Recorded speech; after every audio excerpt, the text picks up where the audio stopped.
કેમ છે બધા મજામાં? હવે આપણે વાત થઈ લાસ્ટ વિડીયોમાં કે mini WhatsApp CRM. Mini WhatsApp સીઆરએમના હવે આપણે 20 અલગ અલગ કેટેગરી બિઝનેસીસમાં કઈ રીતે આપણે એનો યુઝ કરવો ને એ આપણે આજના વિડીયોમાં જોઈશું. તો સૌથી પહેલાં આપણે એક બિઝનેસનું કેટેગરી છે ક્લોથિંગ બિઝનેસ, જે શોપ મેન્સવેર કે વુમેન્સવેરની શોપ લઈને જેની પાસે શોપ છે એ આ સોફ્ટવેરનો યુઝ કઈ રીતના કરી શકે ને એ આપણે આ વિડીયોમાં જોઈશું. ઓકે, તો સૌથી પહેલાં છે ને તમારે શું કરવાનું છે કે ભાઈ કોઈ કસ્ટમર આવે છે, ઓકે, તો એણે જો આપણી પાસેથી કોઈ પણ પ્રોડક્ટ પરચેસ કરી છે કે કંઈ લીધી છે તો આપણે એનું નામ, નંબર આપણે લઈ લેવાનું છે. પ્લસ જો તમે એની બર્થ ડેટ અને એનિવર્સરી ડેટ લઈ શકતા હોય તો વેલ એન્ડ ગુડ છે.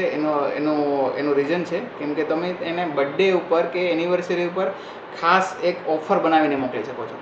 તો તેનાથી શું થશે, એ તમારો રોયલ કસ્ટમર બની જશે કે એ જ્યારે જીવશે ત્યાં સુધી તમારો એ મેસેજ, તમારે હેપી બર્થડેનો મેસેજ કે કંઈ પણ તમે એને ઓફર આપી છે કે ભાઈ ટુડે ઇઝ યોર બર્થડે, આ તમારી માટે આજ માટે ઓફર છે, તો સમજો કે એ કસ્ટમરને કેટલું પ્રીમિયમ ફીલ થશે.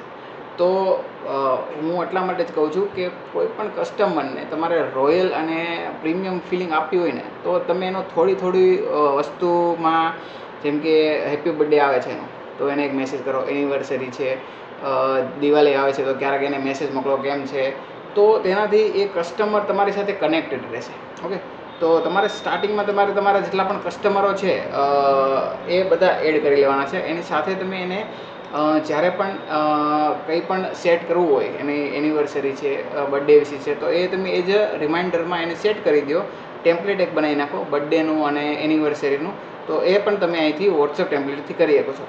તો આપણે જે ક્લોથિંગનો બિઝનેસ જે કરે છે, કોઈપણ ટાઈપની શોપ, ક્લોથિંગની શોપ, તો એની માટે આ સોફ્ટવેર તમે આ રીતના આને યુઝ કરી શકો છો. તો આપણે હવે નેક્સ્ટ કેટેગરીની વાત કરીશું, તો એનો વિડીયો આપણે નેક્સ્ટ વિડીયોમાં જોઈશું. ધન્યવાદ.